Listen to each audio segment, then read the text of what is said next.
Welcome to Women Working in Wealth from the American College Center for Women in Financial Services.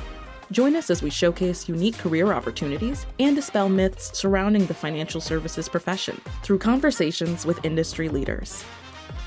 Welcome, everyone. I'm your host, Lindsay Lewis. I am the director and chair of the Center for Women in Financial Services at the American College. Today, we have a very special guest. I am happy to introduce Sarah Williams. Sarah is the Vice President of Marketing and Communications at CreativeOne. She also holds a national board position with Women in Insurance and Financial Services, also known as WIFS. I am thrilled to get into our conversation with Sarah. Sarah, thank you so much for being our guest today. Lindsay, thank you for having me. I'm so excited to be part of this kind of new process for you. Very exciting to grow with you and see what happens here. Well, we are thrilled to have you and have a number of questions to dive into. So just to get started, I'd love to hear more about yourself and your career journey thus far. Thanks, Lindsay. Well, I don't want to bore you to death. I am actually a lifelong Kansan, though. Believe it or not, I grew up in Wichita, Kansas, and I have lived in Kansas all my life. That doesn't mean I haven't traveled, but one of my favorite things to do is to follow the Kansas Jayhawks, my alma mater. So Rock Chalk Jayhawk, go KU. A little bit of history about my career journey. I graduated from the University of Kansas with a marketing major with a journalism background. And you know, when you graduate, you're not quite sure about what your journey is. You get out of college and you think everything's going to be bright and shiny, and you get thrown into the real world. And life sometimes throws you in a different direction. But I knew I wanted to be in marketing. I wasn't quite sure that insurance and financial services were really going to be my home per se. But you kind of find your niche once you get in, and you really meet some awesome people that are very empowering and very nurturing to you. And that's really kind of where I landed. I think that it was a divine intervention of where I landed within my career path right now. It's always great when that divine intervention takes us the direction we want to go. I loved your comments around, we have this idea of this journey that we have in mind, and perhaps our expectations aren't necessarily what happens. But I'd love to hear a little bit more about your money story and how that has shaped you personally and professionally and continues to shape you today. Yeah, absolutely. So I think everybody has a unique money story, as you know. But, when I was growing up in Kansas and in the Midwest, it's funny because my dad always wanted me to be a stockbroker. He was like, Sarah, you need to be a stockbroker. And I thought to myself, at 16, 18 years old, I'm like, first of all, what the heck does a stockbroker do? And why do you want me to do this? And I always told him, I said, Dad, I just don't think that's a good fit for me. I think my brain kind of works on the other side because I'm on the marketing side, the creative side. And so I always will remember that he wanted me to get into that position. But now I think, wow, he kind of got what he wanted, because I'm not technically, brokering, the stocks and bonds and such, but I kind of became into that industry. So it was kind of interesting to me. And living in the Midwest in Kansas, technically Wichita, I was, from a very modest Midwest family. We didn't talk a lot about money. I worked when I was young. I was a babysitter. I worked in fast food, the service industry, restaurant. I was a server in college. So the money story kind of progressed because what my dad had always told me was that money wasn't everything. Money was not everything. He always said to us, health was everything. And I think that kind of stuck with me. But even though money isn't everything, it sure can form your future. And it sure can lead you in a path that can either make you really happy or that can kind of, impede on what your goals are personally and professionally. And my mantra is work hard, play hard. I think that's a great goal for everyone. Don't we all have those expectations that our parents set out? So, you might not be a stockbroker, but at least you're in financial services. Loved your points around money isn't everything, health is, but money definitely can help you make great choices. I would love to hear about what a role looks like in marketing and communications in financial services at CreativeOne. So marketing and communications at CreativeOne is I call it a hybrid, kind of like a unicorn. Every single day we have different parts of my job that I work on. I don't come in and do the same thing every day. And that's what makes my job so exciting. I can walk in one day and think I'm going to be working on maybe a proposal. But then, I can have a $15 million advisor walk in the door that says, "Hey, Sarah, I need you to come down here and talk to me about how should I market myself? How do I get in front of more people? What is my website telling people? What the heck is search engine optimization? What do I need to know? How do I build my brand?" And lastly, social media. I'm a 55-year-old male. Why do I need social media? And what does that really mean to me, my career, my clients, my prospects? So every day is totally different. And that's what I love about it, is being in the mix of the unknown and bringing some of the innovation to the table for advisors, and producers to help them through that process, because that's what I'm really good at. And that's what makes me feel good when I, give them some of the knowledge and information that I can bring to the table to help their business. It sounds like there are so many different aspects of your job. I'd love to hear kind of your favorite elements of your role and how that works with financial advisors and what that looks like for you.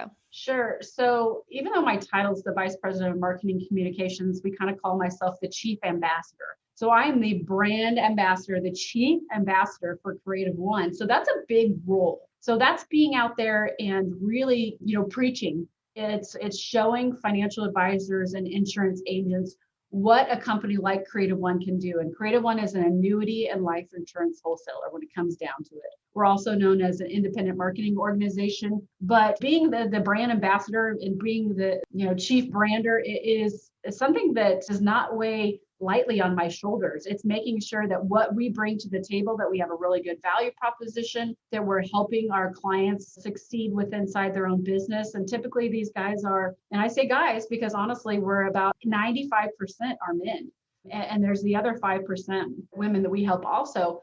But helping them through some of the long, dark times like COVID. I mean, when you're a financial advisor, one of the best ways to get leads is meeting people, is being in front of people. So how did we help pivot in the in-person over to the virtual world was, I think, a really good blessing for them to understand of how CreativeOne can, bring all that knowledge and information to the table. So being the chief ambassador is such a fun part of my job. Such a cool aspect of a role, right? You don't necessarily think, oh, financial services, chief brand ambassador. So it's a really nice pairing. You mentioned that in your organization, we're still heavily percentage-wise towards males. And so as a national board member of Women in Insurance and Financial Services, first of all, what is that? And tell us why women can get involved and what you are trying to do to help with gender parity. So in 2016, I joined this group called Women in Insurance and Financial Services, also known as WFS. And really, when I joined, I thought, okay, I'm just going to kind of add this to my resume. I might do a couple conferences, meet a couple of people. Well, it really blossomed into more than that. And it was when I started really connecting with successful, powerful women in insurance and financial services that were more than just, a good connection in business. They became potential lifelong friends. And now it's only been 5 years, but these are women that I have, looked up to, that they have mentored me, that they have taught me things that maybe I didn't necessarily know before going into the business. And it's not just all about business sometimes. It's how to, build each other up, whether it's, how do I have a tough conversation with an employee, or how do I negotiate my salary, or how would I handle this tricky situation? Some of those things I think that women are sometimes scared to ask and have those types of conversations because of being a male-dominated industry. And so being around other women that have gone through some of the same things, I think is a powerful, powerful place for women like us to be a part of. And really the goal of Women in Insurance and Financial Services is 3 things: to attract new women to the industry. And I joke around that it's not less men, it's more women. We are not men haters. We love our men. Don't get me wrong. Develop them where they're at in their careers and their personal lives, and then advance. because sometimes we get very lethargic in where we're at in our career and we just kind of like, hang in there, the mid-level thing. But how do we advance women inside the industry? Because when you know other powerful women in the industry, they will always, almost always, let's put it that way, almost always be willing to help you and connect you with other women inside the industry. So what I gleaned from that is this organization really helps you with those things that you might not learn in school or learn through your designation or certification process. They really help you with kind of creating your advocates and allies and creating this network and connections and lifelong friends. Absolutely, Lindsay. I think just to add to that, I think the American College is really good at that, advancing and developing your career when it comes to the book smarts. I mean, those are crucial skills inside our industry. But then I always say it's what do you do with those skills, right? It's once you have the book smarts, how can you communicate with other people? And that's really where I feel like this organization has really helped me through that. It's a nice pairing of the application of the knowledge to your actual practice. Let's take a quick break.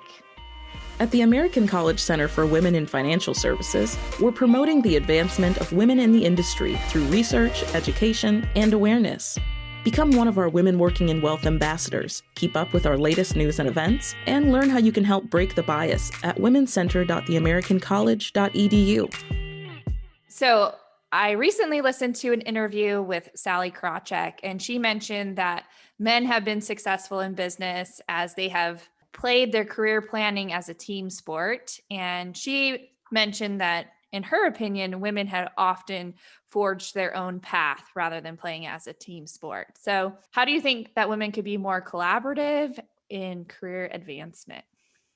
Yeah. So, I think, kind of thinking through that interview that Sally had, I find it kind of interesting because me being a past sports fanatic / playing sports and being very competitive, that I think there are women out there that see career planning as a team sport, because those are the ones that are the most successful, I feel like, because it's not just the I. The joke is there's no I in team.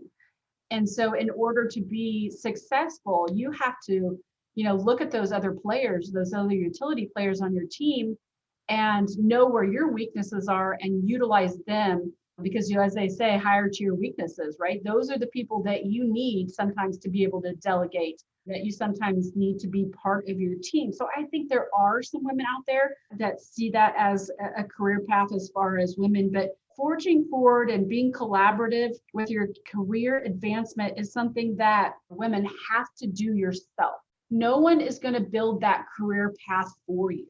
You have to look at yourself in the mirror and say, okay, Sarah, what am I going to do with myself? How am I going to advance myself in my career? I can't wait for my male counterpart to say, okay, Sarah, well, if you want this position and you want to be in charge of this, you need to do this, this, and this. You have to do that yourself. You have to take on some of those hard things that one of my supervisors actually told me. He goes, do the job that nobody wants to do, because then everybody will recognize that. And I love that quote, and that will stick with me forever. I really like that idea of working as a team and getting together. So for, some women out there that may have not had the sports background like you and I, how could they create those relationships if they haven't done that in the past? And sometimes networking can feel icky, more or less, right? Like we're uncomfortable. We just don't really know. So let's say I'm a novice. Coach me through how I can create those relationships. Yeah, I think this was me 20 years ago. I was a novice, and you walk into this room of whether it's men or women and it's a conference, and you're like, gosh, I don't even know how to spell insurance or spell, financial services. You just walk in and you have a bright, shiny face and you smile a lot. It's really just asking questions. Hey, Lindsay, tell me a little bit about yourself. What have you learned, or how could you maybe tell me about things that didn't work out for you? Or I'm looking to get more into the industry. I'm brand new. Sometimes being upfront is the most honest thing that you can do, and say, I'm so new to this industry. I'm looking to learn. What would you suggest for me as who could I talk to? What books could I read? What podcasts could I follow? What website should I go to? Who could you connect me with? Maybe your 3 favorite connections that I could have a virtual cup of coffee with or have a, in-person cup of coffee with. Those are things that I would look back to my 18-year-old self and say, Sarah, you should have done that. Because now I look at 20 years later and those women that were in that room are now presidents of huge companies here in the Kansas City area. So I think it doesn't matter if you're competitive. You just have to be willing sometimes to put yourself out there in a conversation to learn what could be best for you in the future. You must be present to win, right? We have to show up. We have to be there. One thing I've learned in my experience is that financial advisors love talking about themselves. So you can always ask them that question, like, tell me about yourself. And hopefully you have 20 minutes of extra spare time. So my next question for you is, it is a male dominated field, but there has to be a business case for women to have careers in financial services. So maybe walk us through why women should seek careers here. Yeah, and I really, thought about this question, Lindsay, and I think one of the things, for a business case for women is there is a real niche for women inside this industry. Even though it is male dominated, there is a huge niche. And I don't want to stereotype, but I think it kind of goes into it. But I believe that women, being a mother of a 6 and an 8-year-old, women are very much more nurturing than men. And I will challenge any man that says that they are more. They might be to a certain point, but there's just this place in our souls and our bodies and our hearts that are more nurturing. And I think when you're talking with other people about their money, that's something that it can change their life, that having that innate feature of a female to listen and to be able to understand that can really, really, really make a difference. And, I've read some of the studies and the research about, females in the industry. And even though there are few of us, I think that there are still enough powerful stories to be part of that niche, to make that difference and just being more nurturing by trade. And I think that also when you look at women getting into this, there is honestly so much opportunity here that it's unbelievable. It really is. You've got to get in the right space. You've got to know the right people. You have to be knowledgeable on the industry and you have to work hard. But man, the career paths here are great. And I would have those conversations with any 18-year-old to 21-year-old in college. And that's actually what Women in Insurance and Financial Services is actually doing, is starting younger. I mean, the statistics show that by the age of 9, either girls are in the STEM program, science, technology, engineering, and math, or they're out. And sometimes it's the way that parents are talking to their children. And I'm guilty of it. And I kind of changed my tone because I'm not a math person. I said, math, who's gonna teach my kid math? And I backed off that. And I said, I got to stop saying that. But you got to start young. You got to start young and educating them from that stance. Such great information. I recently read a study along with yours where girls' confidence in math peaks at age 9. Right. And so such an opportunity to just change that narrative, because we know women and girls can be very good at math. If you look at global competitions, right, we just need to reframe our brains there. Let's take a quick break. Want to join our community of women working in wealth? Follow us on your social media platform of choice at Women Working in Wealth to stay informed about upcoming events, industry developments, and our fellow flock members making waves in the field. We hope you'll join us in our mission to break the bias. Going back to careers in financial services, I love how you mentioned being nurturing, empathetic, etc. This business is not just transactional, right? There's a human element, and women definitely have that ability to serve their clients very well. And I think the opportunities here are limitless, but you do have to show up, right? You have to be present. So with that being said, what are some career pitfalls that you see that women face or that they're doing in their careers that are limiting them currently? So I think first and foremost is not taking constructive criticism. I think it's really hard, really for anybody. It doesn't matter if you're male or female, what age you are, it's hard to take constructive criticism. And early in my career, I thought that at the time my boss was bullying me or that was picking on me. And it was like, I would go home crying to my husband and I'd say, oh, what is this? So mean. And then the older I get, the more I'm like, oh my gosh, he was totally looking out for me. He was trying to make me better at what I am. It's a tough pill to swallow, but I will tell you, when people do that, there's either the evil side or there's the good side. And hopefully it's the good side, because when you try to, help somebody through the process, whether you're coaching them or mentoring them or, whatever the terminology is, taking that constructive criticism, not too personally, and saying, okay, I need to learn from this. I need to learn from this. So I think that is a pitfall. And I think another thing, what I had mentioned earlier, is listening. Listening is a really, really, really important part of really any career. But when you get into financial services, it is not like medical, where it's like medical, you're trying to solve for, one thing. You go to the doctor and they diagnose you because you have this problem. But with retirement and money, everybody's different, right? It depends on where you came from, where you're headed, how you want to live your lifestyle. Do you want to, travel, or do you want to do these things? Do you want to be low maintenance? Do you want to, be a homebody and save and retire early? Everybody's story is very different. And so, it's really important to listen to what their goals are and what their plans are of what they want to do when it comes to insurance and financial services. Well, I can tell you, I echo you with that constructive criticism component. It is very helpful, but I too would get really emotional when my boss would come back to me. And so I started reframing it in my head and said, I get a little bit elevated or I'm emotionally energized. But essentially, right, my worth isn't tied to this criticism. My worth is tied to the outputs that I create in this world. And if this is helping me create better outputs, then I should just take it with a grain of salt and continue moving forward. I love the work that you've done in your career. And so I'd love to hear how you feel like you've differentiated yourself in financial services, and maybe some tips for our listeners so that they could differentiate themselves as well.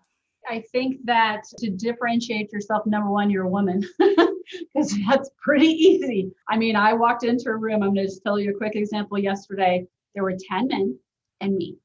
So when you as a female walk into this industry, you, number one, are differentiating yourself. So just by, the way we are as an industry. But I think other things that you can do in regards of differentiating yourself are get involved. Get involved with everything that you possibly can. Now, listen, don't burn yourself out, because if you burn yourself out, you're not going to enjoy what you do, and you're not going to be passionate about what you do, and you're not going to have the drive. But get involved in things that you feel like can benefit you personally as well as professionally, and then be a sponge.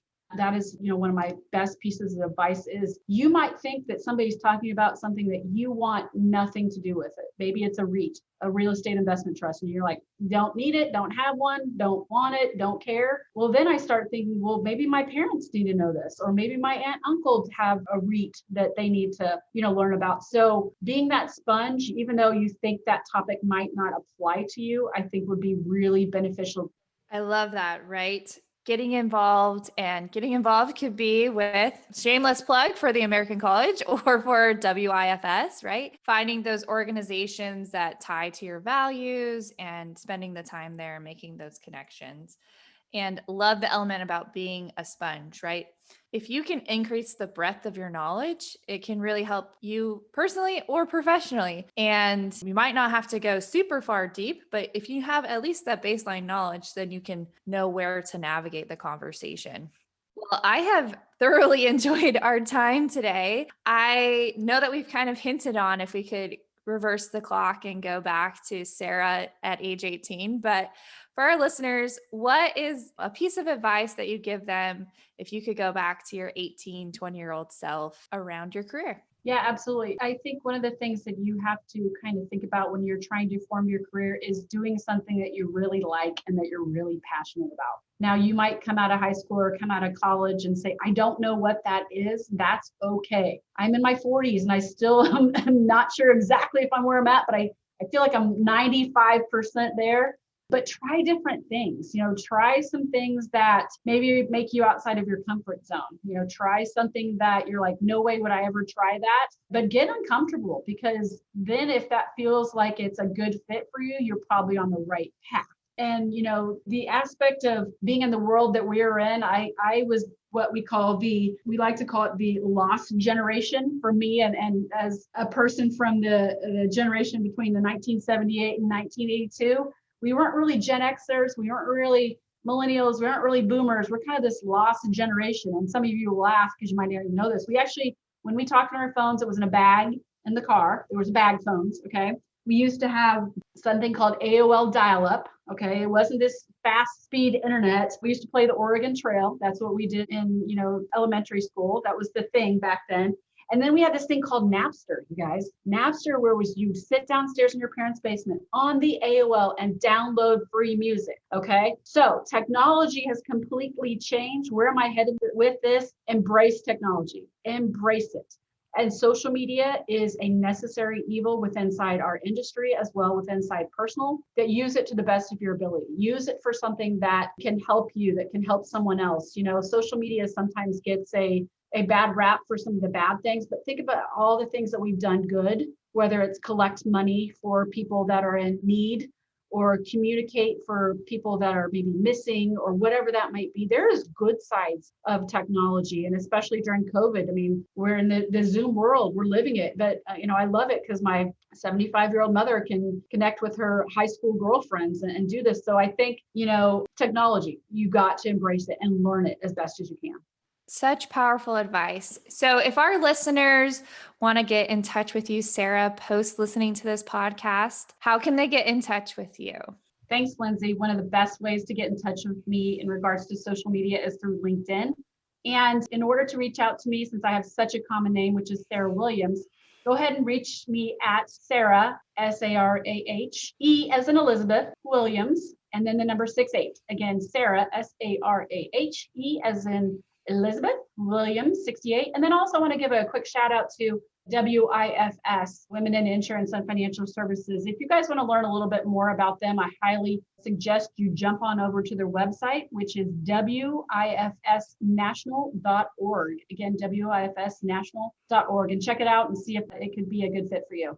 Thanks for sharing, Sarah. We'll make sure we add those to the show notes. We have appreciated you on our episode today. Thank you so much. Thanks, Lindsay. Appreciate it. Thanks for joining us, and please leave a rating and review. To keep up with future episodes, subscribe to our show and follow us at our Women Working in Wealth social channels. This has been Women Working in Wealth, brought to you by the American College of Financial Services.